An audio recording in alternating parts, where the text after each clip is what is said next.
We are we're live, LCI Congress. We are back today for another live stream, and we have got some advanced practitioners. I am so excited for this one. We also have a live stream veteran on with us now. She's done what, Joan, 3 or 4 of these live streams now? You Yeah, start to feel a little comfortable back here behind the video camera? What do you think? it's all good. It's all good. Nice. Well, I'm excited. We've got Kevin Lebrecq and Andreas Phelps, two just well-known lean names.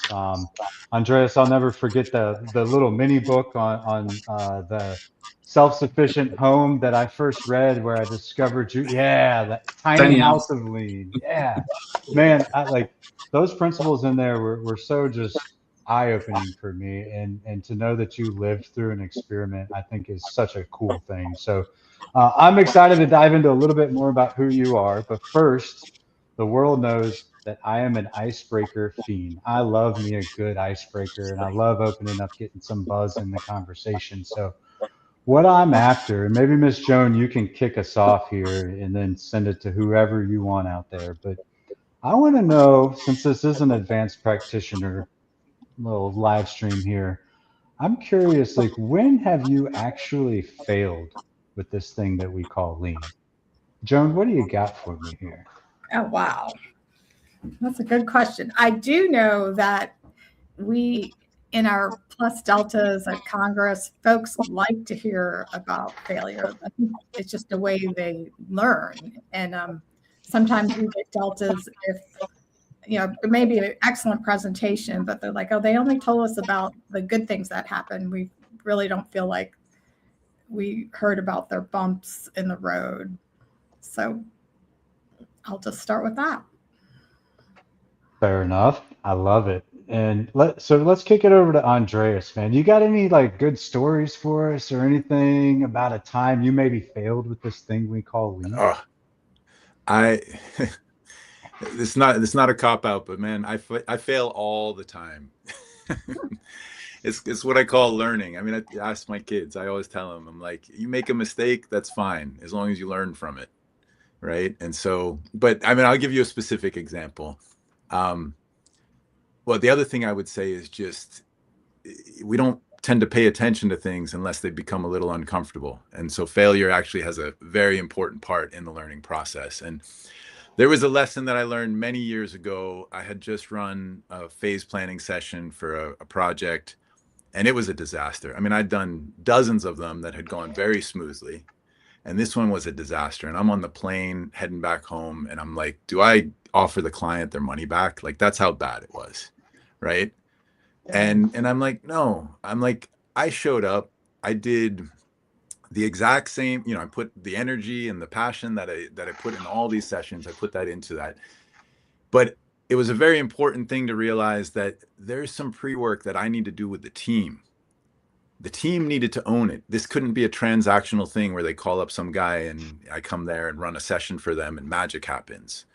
And so after that point, I learned that, yeah, there's a whole bunch of stuff that I have to do to actually test the team before we agree to do something like this, to make sure that they're bought in, that they've got some skin in the game, and that they actually know, what they want to try to get out of it, and that they're motivated to do it, and it's not just a transactional thing. So that was a very interesting situation, but a good lesson in appropriate boundaries, and also making sure that you got a team that's engaged, not just you trying to be an individual high performer.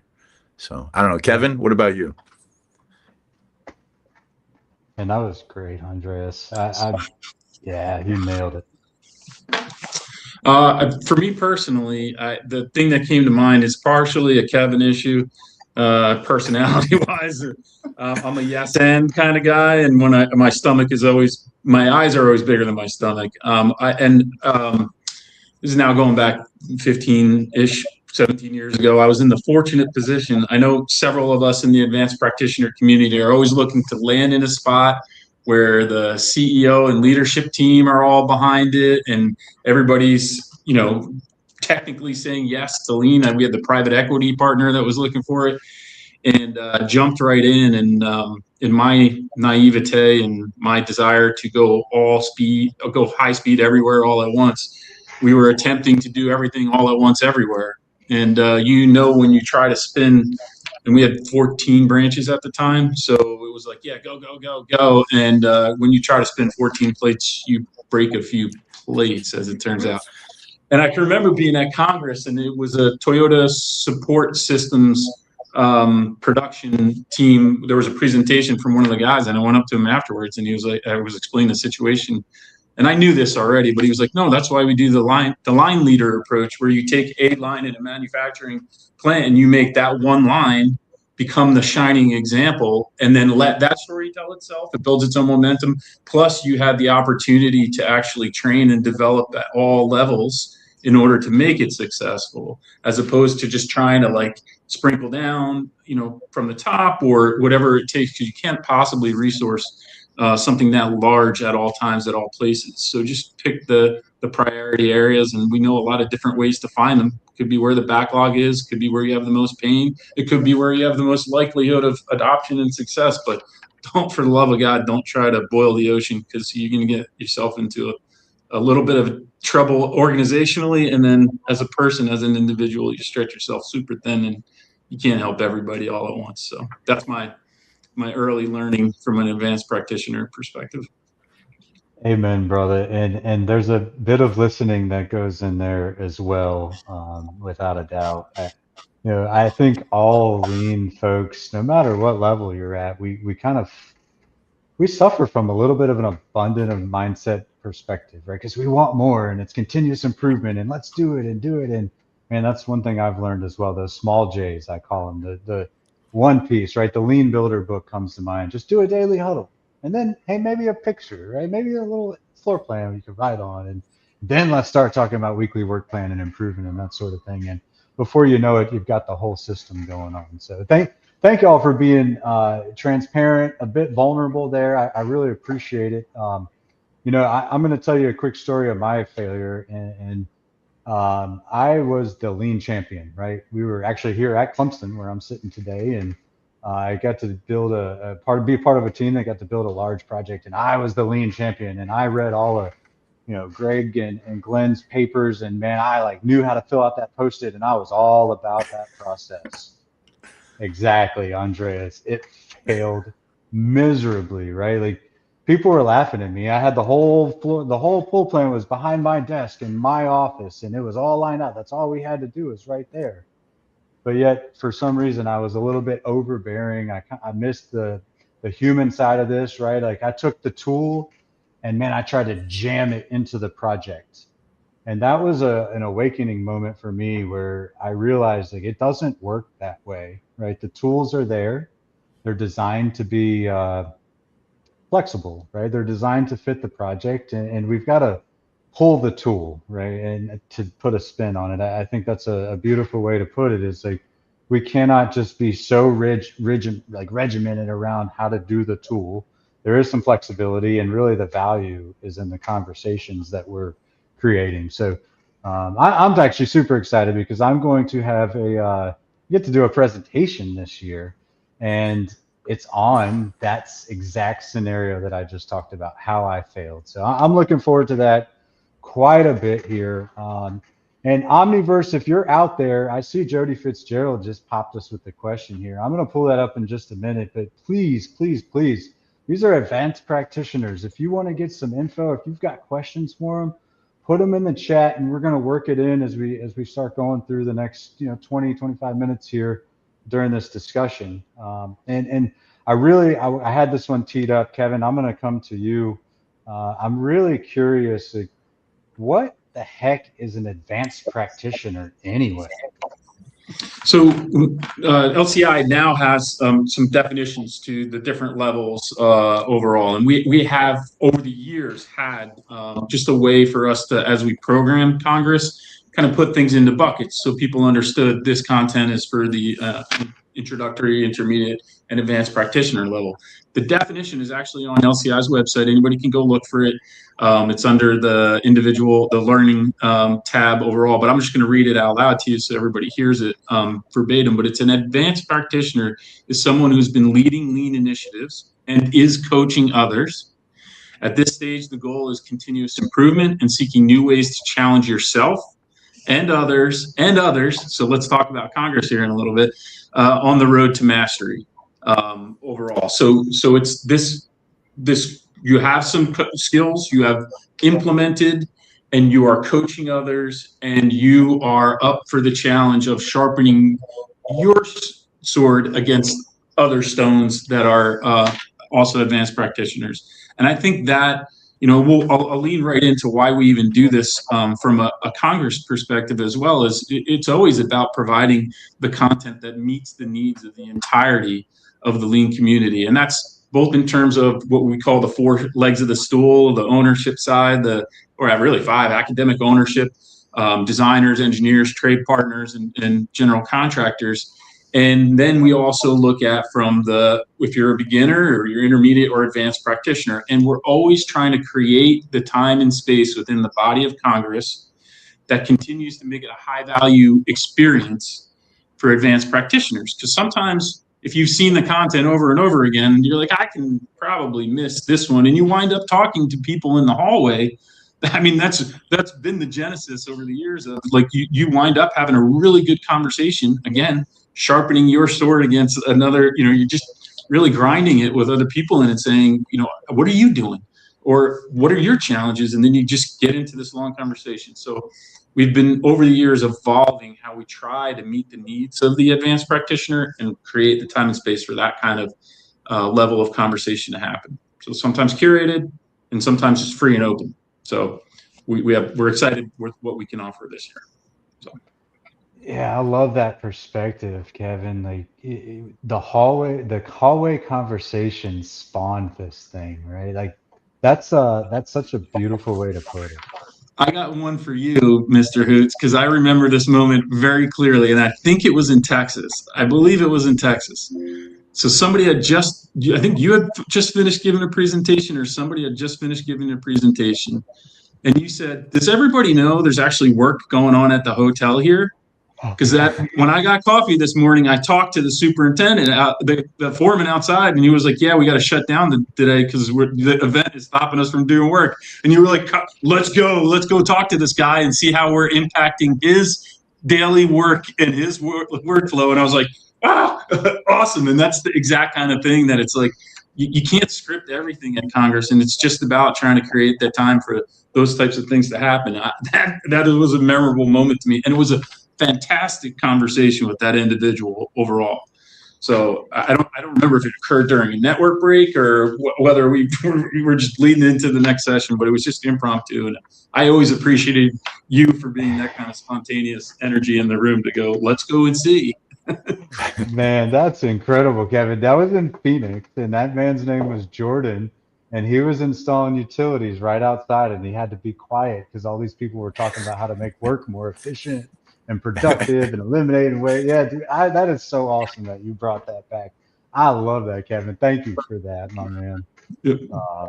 So, Andreas, I want to kind of bounce this one off of you here. Like, I think Kevin did a wonderful job, kind of helping get the LCI message out there as far as like what is an advanced practitioner, and kind of put his little spin on it too. I love that. I want to hear your spin on advanced practitioner and kind of what that means to you, where it comes from, and how important it is to this community. Sure. Yeah, thanks. And I mean, it actually goes to the comment that you shared, the story that you shared in where you failed.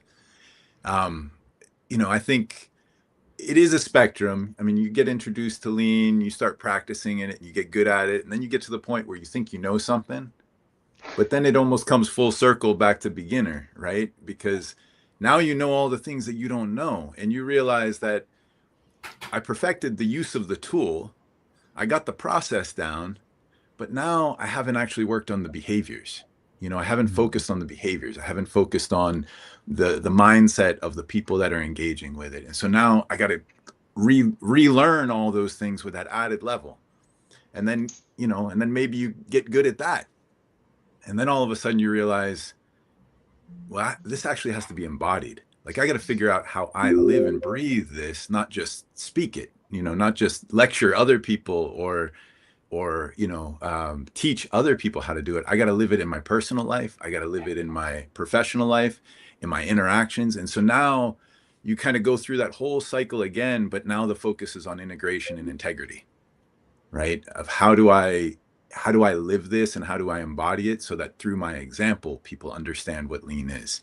And so it just keeps going, it just keeps going. So I think an advanced practitioner is someone who understands the tools and processes. They've gotten to the end of that road and they realize actually this is a behavioral game. And then they go back and they try to work with the behaviors, use the process and tools as props for that, for that transformation. And then they realize actually all this me trying to help other people, it's actually me trying to help myself become a better human being. And so that's where I think the road goes. I don't know what's beyond that because I haven't gotten a glimpse of that yet. But yeah, go ahead, Kevin. You got something? Yeah. Well, I was going to solicit your help then, because I really have my workshop in my garage at home needs a good 5S, so come on over to the Gulf Coast of Florida and give me a hand with that. Talking about walking the talk, man. Yeah, live in a 200 square foot house. You'll have to 5S. Oh yeah. You need a tiny garage, Kevin. That's what I think. No, that's good. I like that, Andreas. I mean, I hear you talking a little bit about like how do we unlearn something so that we can then make the capacity or space to relearn where to put our attention or where to put our focus. And it does at some point shift from the tools to the people who are using the tools, and that's so important. So thank you for anchoring me back there. Miss Joan, can you help us understand, like, who is this advanced practitioner who is that carved out for? Like what kind of folks would get value out of showing up there? Oh gosh, well, folks from, all our stakeholder groups. So our owners, our folks, general contractors, folks in the design community, our architects, engineers, and our trades. So we invite any of those folks into the four. We can talk a little bit about the 4 sessions we have carved out for folks. Yeah, let's do that if you don't mind, and then we'll maybe get to Jody's question because it's a zinger. I hope y'all are kind of paying attention to that chat because I'm kind of buying you some time to help figure it out, and I'm definitely tossing it to y'all because I know Jody, and I'll tell you what, he's a great question asker. So Ms. Joan, what are the 4 sessions, and then maybe we can have Andreas and Kevin paint kind of a little bit more of that picture for us. Yeah, absolutely. So these sessions will hold about 35 folks. We have a great kind of open space this year, and we have 4 planned out for you all. And then we are intending the space for anyone who would like to kind of host an impromptu discussion. So 2 of the sessions follow our core program concurrence. So 1 session will follow 2 AI discussions, so 2 separate presentations. And then folks can join those speakers for a more in-depth discussion or, kind of probe them. And the second subject is on becoming lean. So that is another session where our speakers from the Becoming Lean discussion will be on hand to talk with our advanced practitioners. And then Jessica Kelly of Merck will lead or facilitate a session on incremental strategies. So this is more like a help me, help you. So folks can either come in and say, this is just something I'm really struggling with. What are some suggestions for me to take back to my place of business, or folks who want to help others? And then the 4th session, Andreas is leading. So Andreas, if you could talk to that, the lean moonshot. Sure. Yeah. I mean, so as Joan was saying, that incremental strategies is really meant like for advanced practitioners to get together and say, hey, what am I struggling with? What have I done that's really worked? Let's learn from each other. Let's help each other get smarter and learn from each other's experience rather than each of us having to figure out on our own. And so that's incremental strategies. The Thursday morning one, the 10:15, is really the lean moonshot. And the big idea around that is, look, like if 3 years from now we're just doing pull planning better, we've missed the mark. Like, you know, we need something inspiring and compelling to shoot for. And actually, you know, I looked back at the speech that JFK gave at Rice University when he first said that we're going to the moon. And I'm just going to read a snippet from it real quick. He went on, he listed a bunch of amazing achievements, technological achievements that people had achieved in the last decade or so. And then he goes on and he says, you know, we choose to go to the moon, and we choose to go to the moon this decade and do all these other things that he had mentioned earlier, not because they're easy, but because they're hard. Because that goal will serve to organize and measure the best of our energies and skills, because that challenge is one that we're willing to accept, one that we're unwilling to postpone, and one which we intend to win. And so that's the idea behind the lean moonshot, is let's paint a vision, a challenge that forces us to think differently. We cannot get there with what we're doing right now. We have to come up with different ideas, different mental models, different approaches, because otherwise we won't. And it's also something that we have to do together. It's not something that a single lean champion in an organization would be able to get there alone. So look, it's only 45 minutes, but we need some big thinkers that can really, you know, I mean, I do this with teams sometimes. Like, incremental improvement is an easy thing to talk about. If I tell them, how are we going to cut the cost of this project in half, after they roll their eyes and say that's never going to happen, then I say, well, what if it had to happen? What would we have to do differently? And even if we can squeeze 20% out, that's still pretty significant. So the lean moonshot, that's just, you know, we gotta look at this challenge differently if we're going to get anywhere in the next 3 to 5 years. So that's the intent. Come and join us, and we'll see what happens there. You sold me. I'll be there. I promise you that. Man, I'll tell you what, like, what would it be like if every worker showed up, felt valued, and knew exactly what their goal was for the day? Like, to me, that would be a moonshot and a half right there. For goodness. Yeah, I love putting it out there, manifest it, right? Believe it so hard that you think it and you have no choice but to do it. That's exciting. Man, thank you, Andreas. I really appreciate that very, very much.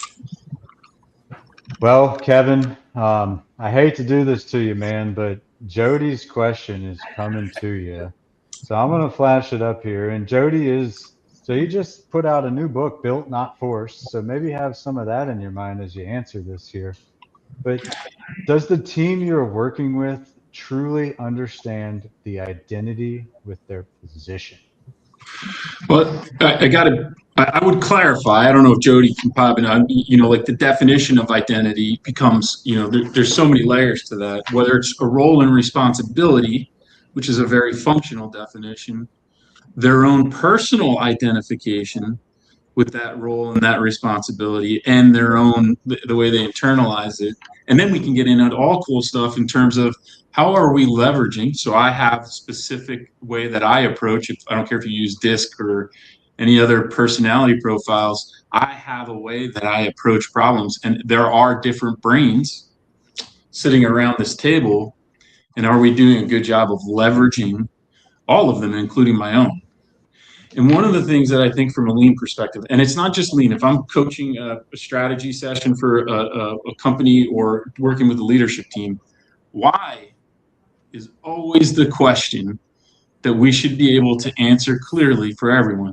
So if there's an identity question, why someone should be doing something, as opposed to this is what or how we do it, but help me understand why is this even important for me to discuss in the first place, I think is part of the identification, both with a process overall, but then if you just look at roles and responsibilities on a project, you can take the org chart and you can have the same conversation But now just looking at the coverage we have, and if we lose one leg of this stool, we don't get a chance of delivering the whole thing. And it's not just within your organization, that's across all of them. And so when we talk about your identity, so if I talk to a foreman about, participating in the overall dialogue that we're having about trying to plan the work, there's a whole bunch of whys in there. And then there's the second piece, which is if it's inside of here and it doesn't come out of here, we don't have a good solution. We've got a half-baked solution. And so if we don't do a good job of hearing what's inside of here from all of the trade partners, what are the hiccups, the things that are impacting you, then we can only guess, and we don't do generally a good job at guessing. That's a long-winded and a roundabout way, but I think identifying their true identity and their role in the process as a contributor is probably one of the key ones, or else we don't have a full solution. That was beautifully said, Kevin. And you even brought kind of an academic approach to that, right? You're like, man, before I can solve or even answer that question, like, help me understand what identity means to you. And those are the kind of questions that I believe pull that out of people, such that we can create as leaders in in organizations or even in the industry. That sets the parameters for us to be able to then pull out what somebody thinks their identity is, show them a mirror compared to what we expect it to be. And oh my goodness, then we find those unconscious things that we never realized were going on. And the definition piece, like, let's both identify or define what identity means, and then we can go about answering that question. I love that. So Miss Joan, I'm going to come back to you real fast too, because we got another comment. I love these comments coming in. Bradley Henderson wants to know, how does he get involved? What's the location? So, maybe we could just drop some of those things out there, Miss Joan. How would you answer Bradley's comment? Oh, absolutely. So Congress is coming up in 8 weeks. We are in Atlanta this year, and it's a full week. So the 12th through the 16th of October. So we kick off Monday afternoon with a golf tournament. Tuesday, we offer 30 learning day sessions, 4 to 8 hour sessions. And then our core program is Wednesday and Thursday. We kick off each day with a keynote, and then we go into what we call our concurrent sessions. So, and there's plenty of networking, exhibit hall. There's a lot of great time just to interact with the speakers on a, more, one-on-one basis. Yeah, and folks, if you don't know Bradley, he's a blue collar guy through and through. I called him for a quick conversation. An hour later, we're still talking on the phone, and that is somebody that stands up for our workers, our people in the field. I know, Bradley, you're an old dog, right? You are living lean. You might not be calling it that, but you are doing those things. And so shout out to you for the question. I appreciate the interaction there. And then I just want to show you, Kevin, you got built, not force approval right there with the answer, man. So you nailed it. Again, I couldn't have designed it any better, man. Thank you for that, Kevin. I really appreciate that response there. Well, I got one for you here, Andreas, and it's my own. So I say it's my own. I actually reached out to Mr. Livestream just before this session, Jesse Hernandez, and I said, man, if you had one question to ask in this advanced practitioner, what would it be? So this is kind of my spin on his question, and so I'm excited. And Kevin, I want you to take a stab at it as well. But Andreas, we'll start with you. So as an advanced practitioner, right, how do you know when the efforts you're putting forth connect and actually help with the people who are suffering in the construction industry? What does that look like? That's a great question. Yeah, I mean, I think the first part of that is to have some genuine curiosity. You've got to, I mean, we talk about this with respect for people. You got to believe that the people that you're working with are worth knowing and their experience is worth understanding.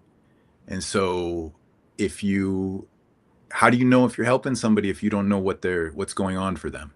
So to observe, to ask questions, to ask follow-on questions, to make sure that you really understand, then to try things. I mean, this goes back to where you started us with the icebreaker, to try things and to see how those things fail. What way do they fail? That gives us more insight into what we thought the problem was in the first place. And, again, like we build things, I always say this to project teams. We have all these resources, all these people, and if all we get at the end of it is a building, we totally miss the mark. It's a transformational process within and without, and so we're changing all these materials into something greater, a hospital, a home, a school. If we're not changing the people as we're doing that, that's the biggest potential that exists there, right? And so to pay attention to different people, to pay attention to what's going on for them, where they're struggling, where they're aspiring towards, and trying to see if we can make some aspect of our work something that feeds them in that way, that either supports them where they need support, pushes them to where they're aspiring towards, helps them, feel a sense of pride, feel a sense of growth, of development, of something, fulfillment. I think that's the real thing that we were building. The buildings are just the excuse, but this is a people business, and this experience of life, it's not meant to be easy. It's meant to be meaningful, right? So I think that's what we got to do. We got to seek first to understand, and then as we're trying, we do it with eyes wide open, and we learn, and we just try to refine that every single time. So I don't know if that answers your question, Adam, but that's where you inspired me. I know that much, and I feel really bad for Kevin now having to come after that, man. Kevin, what do you think, man? Like, how do you know that effort is worth it? That effort connected and actually helped somebody who needs that help? I'll tell you one from my heart that really rings true for me. Overall, when you feel like something happened, and don't take this story as attributing anything really to Kevin LeBrecq. It was what was happening and what we were doing. But we shut down our shop in Lake Mary, Florida, for 2 days to do lean training, and it was a Kaizen event essentially. Do some lean training, and then implement the following morning. We taught some single piece flow, batch size stuff, and did exercises. And then we gave all of the guys in the shop a copy of the floor plan of the shop. And then we said, each of you take an hour and a half. And now that you know some of these things, redesign. We were doing multi-trade racks in the shop. We said, redesign the line. So then each individual got up and presented their ideas, and then we took all the ideas, put them in the bucket together, and we said, what do we think what is the best of each of these, cherry pick, and then see what it looks like. And then we went in the shop the next morning, started pulling it apart and putting it back together. That was the impetus. That was the start. Go back 6 months later, there's a guy in the shop, and we have a short recording of him, Raul, just talking about how excited he was. And he's explaining there's a burn table for putting together flat racks, and I love it because he's telling it. He starts the story by, well, it's metal like this because we used to have a plywood rack and it kept catching fire when we were soldering. So it's like, okay, that pain, that's usually the impetus. And then he walks through each of the incremental improvements that they made to that workstation over time. Right? So they got a little bit of training, they caught the bug, and then the next thing he said is the thing that just gives me chills, and I'm like, that's exactly why we do this. He said, I'm just excited to see what we come up with tomorrow. And that's when the moment, like you got the momentum, and everything that you were trying to do just now the fire caught. Literally, to bring it back to that full thing, the kindling caught in that case. And that to me is like, from an advanced practitioner perspective, like if it relies on you all the time, you're just a very busy person. You're a one-armed paper hanger, and really what you want is this you want the seed to spread and really kind of inspire others to do what they can in their own ideas. That's what, like as I said, there's no way I could redesign the shop. I'm not working in it every day. So that's my story answer to that question. Dude, incredible, right? You're engaging the hearts and minds. And I'm just going to drop this out from old dog Clyde King. it came in a little early, but I know it's coming to you too, Kevin. That was a beautiful answer because 100 brains are better than one, no matter how good that one is. Yeah, that my goodness. To me, yeah, I think it's incredible to be able to engage the people who are closest to the work, those who see the information like right there in front of them every day. And the fact that they're ready for the next improvement tomorrow, Kevin, that's the sign. And you're not like back and forcing it, but they feel heard, they feel valued, they know that what you say is actually going to take place. So Yeah. this one is definitely for you, Kevin. Just popped in there, man. It is so great. Like being able to engage the hearts and minds of the workers, that is great, man. So thank you for that answer there, Kevin. And look, Miss Joan Bradley, we got him. So this is worth it right here, right? We got one Absolutely. extra person coming to Congress to share their knowledge with the group. So there's a couple of technical things we should hit real quick. So when you sign up, so thank you, Bradley. When you sign up, you're going to get prompted for the sessions that you'll attend. So you'll be able to pick from the different topics that we have going on in Congress. You'll see the ones that Joan had mentioned. There's one on Wednesday, and there's 2 on Wednesday and 2 on Thursday, and you'll be able to select those. The space is limited though. So we figure about 35 people-ish, Joan, right, can fit in there. Absolutely. And it's meant to be exactly that, an intimate space, because once we get over 200 people, it's hard to have an intimate dialogue back and forth. So it's just important that when you register, you do select those things. If those are the pieces of content that you want to engage in from an advanced practitioner perspective, that's an important part of the overall registration process. Yeah, and just real quick, Kevin, for people that are interested, the AI session is Wednesday at 2:30, but that should follow the AI advanced practitioner presentations that are happening right before that. So if you're in one of those 2 presentations and you want to join the after party, the follow-on conversation, that's Wednesday 2:30. The incremental strategies is Wednesday 3:45. The moonshot discussion is Thursday 10:15. And then the becoming lean is Thursday at 2:30. And again, that follows 2 presentations that are right before that are focused on becoming lean as well. So when you go to register, there's the list there. I think the advanced practitioners are always the last one in that time slot. And like we said earlier, that space is available. If you just want to if you see a bunch of people and you want to have a conversation about something, that space is available, not during those times where there's a program there, but it's available for people to just gather and have good conversation if they want to. Yeah. Yeah, no more hallway talk, Kevin. We got a room now, baby. We got couches. Yeah. Uh-oh. You know what happens on couches, right? We got to go eat if there's couches. A nap. I love it. Yeah. Oftentimes a nap for me as well. Amen, brother. Well, we're coming down to the end. I mean, it's already been almost 40 minutes. So you guys are like naturals. I love it. I've really enjoyed the conversation. I want to get some takeaways though. Kind of open table, open discussion. Miss Joan, we'll start with you before we kick it to these 2 advanced practitioners. But what's your kind of takeaways, highlights from our conversation here? What's on your mind, Miss Joan? Oh, I just think we hope to see you all at Congress. I mean, you'll meet these awesome advanced practitioners. You'll meet folks who are brand new, and they always are so inquisitive and love to learn from you all. So it's just a great experience. So we hope to see you there. Amen. We will see you there. I love that. Exactly. Thank you. Kevin, what's on your mind? Big takeaways from the conversation? Any thoughts?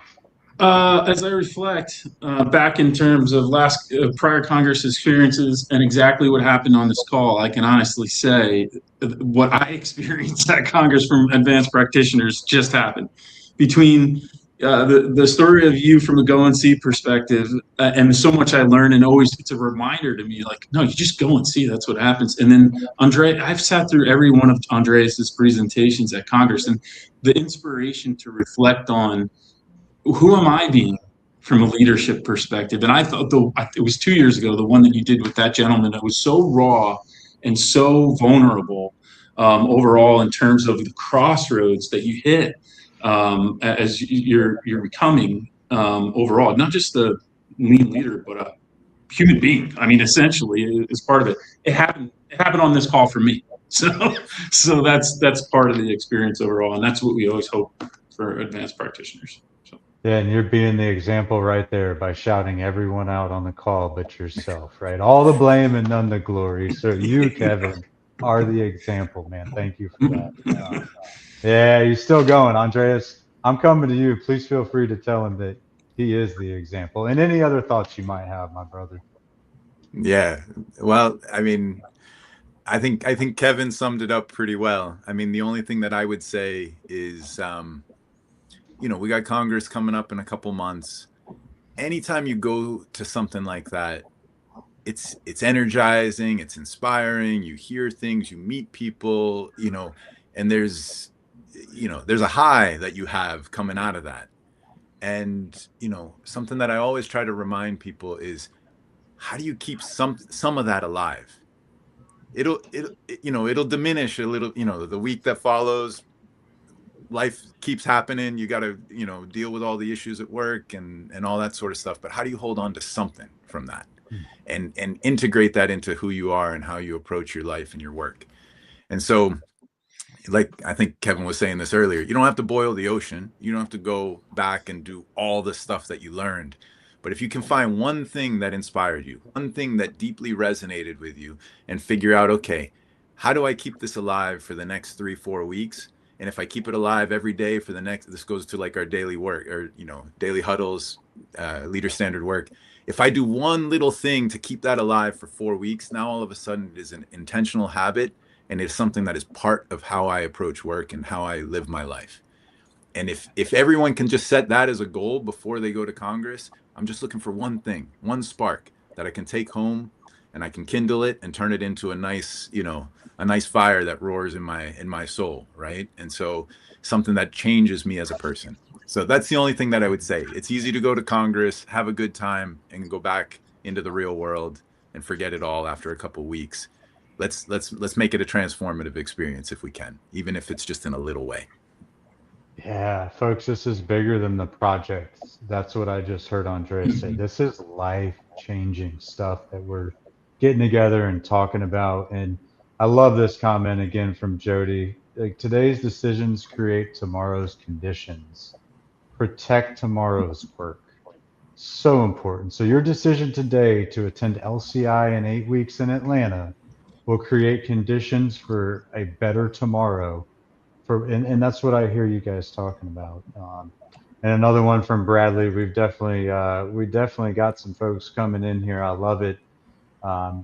So I just want to say to thank you, Kevin. Thank you, Andreas, for hopping on today and just like being the example of what an advanced practitioner is. We didn't talk about any of the tools. We didn't break them down. So let that be a sign to you, right? I mean, that's my takeaway is like, lean construction is not something that we're going to master with tools or in a meeting or even in one Congress, right? We get better by just practicing, by failing, reflecting, adjusting. It's that PDCA loop, right? That plan, do, check, adjust.